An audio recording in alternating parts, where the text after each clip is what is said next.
Hello there, Fissycakes here. Welcome back to my channel. On this channel, I talk about faith, lifestyle. I also review books and magazine. Hope you are doing well. Thank you so much for joining me. If you're new to my channel, don't forget to comment, to like, and subscribe before you leave. But if you're not new to my channel, thank you. What can I say? Thank you. Thank you for your continued support. I do not take any one of you for granted. You are so special to me and I appreciate you. You keep coming back. Some of you send me private messages. Some of you call me on the phone, tell me, you're enjoying what you're seeing. And most importantly, don't forget to share this video with somebody that you think would find this very, very helpful. So today I featured an amazing mother of 3 amazing children who are all teenagers. She's gone through it, by God's grace, only by the grace of God, and most importantly, prayers all the time. So so let's listen to her story.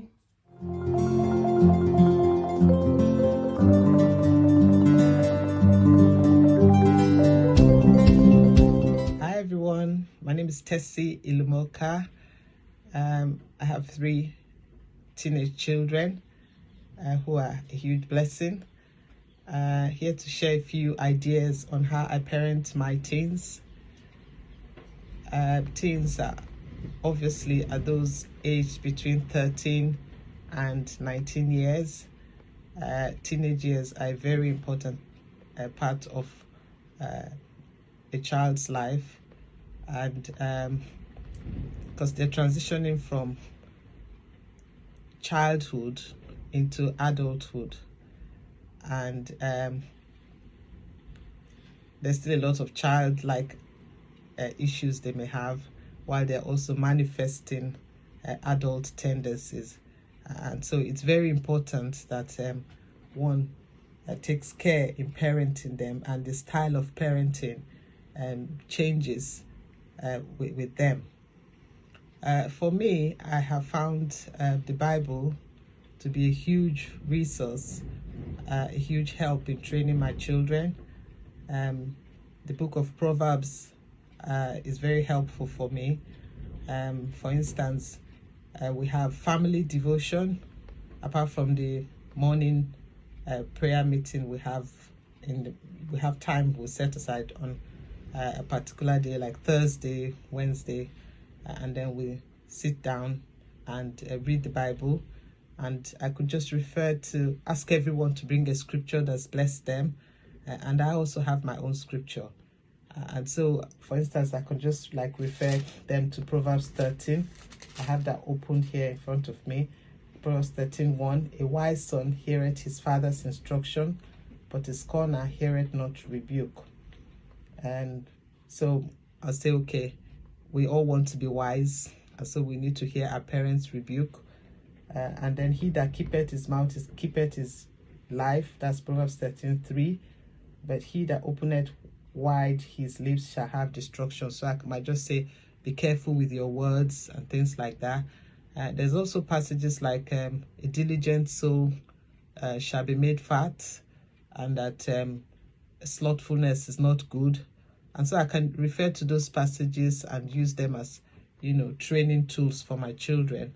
And they can also share their own ideas during family devotion. I also, another way I use is parenting, recognizing that each child is different and have different ways of receiving love, receiving instruction, correction.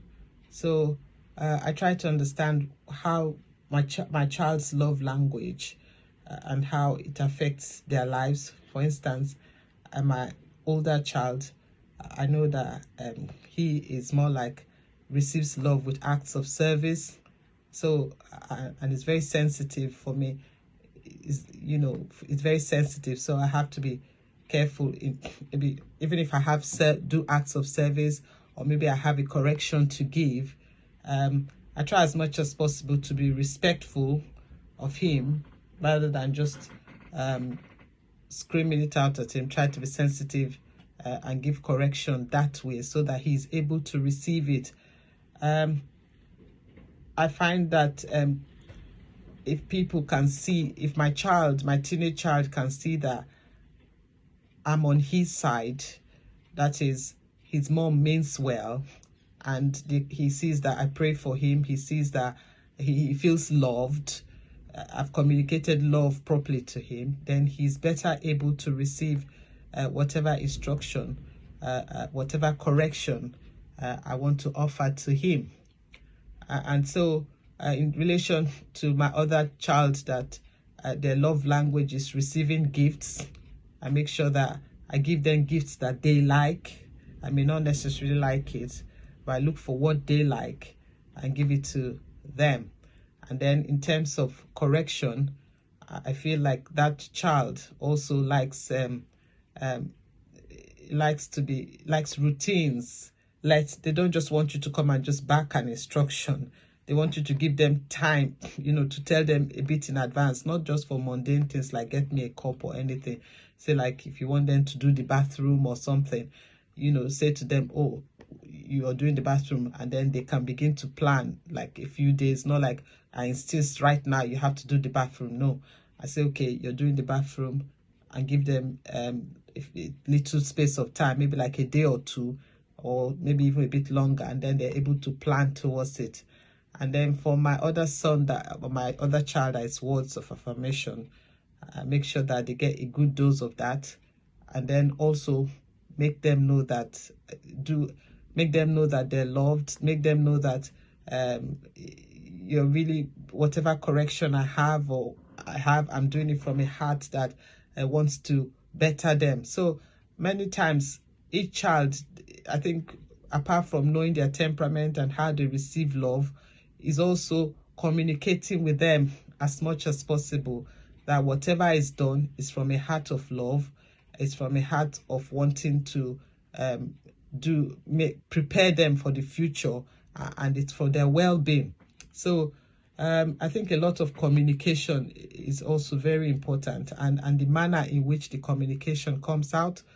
So that's part of that's for that area. What I also do is like I've said, I make my children know they're loved, and giving them the reasons I'm doing things, even while I'm doing my correction. Why am I asking you to clean your room? Why am I asking you to learn to cook? Why am I asking you to mow the lawn? Why am I asking you to be diligent in your schoolwork? Because I begin to give reasons why I'm doing it, and it's not just that I'm doing it because I want to inconvenience you.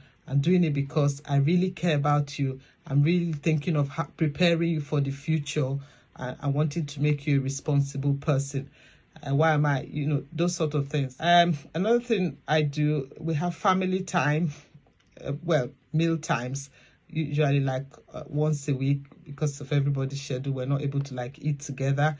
So we have meal times together, like a roast dinner, and then everyone gets, I put a bit of what everyone likes, and it gives everyone an atmosphere to be able to like eat together, share, just relax, and be able to understand where they are in their relationships, be able to understand where they are in their interactions, and how I can positively influence or correct or do whatever I want to do, just knowing them on a heart-to-heart level. And we also have heart-to-heart day, which is on a different day, which is when everybody comes to say what they like and what they don't like.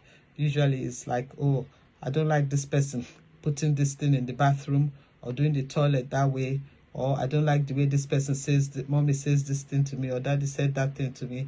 So everybody's able to express themselves, and be able, and is able to people are able to appreciate each other in a non-confrontational manner, in a it's not a situation where if somebody opens up, then they get smacked. Well, smacking is even out of it now, because you're going to, one is the aim with teen years is really building relationship with your child.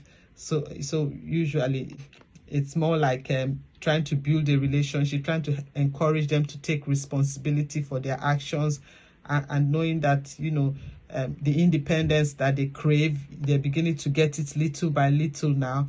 because you know that that's part of their need as teens. Another thing that comes up again is I acknowledge that teens also require respect, and so I'm not shocked by it, or they want you to know that they're humans and want to be heard as well, see it from their own point of view before you take a decision, and also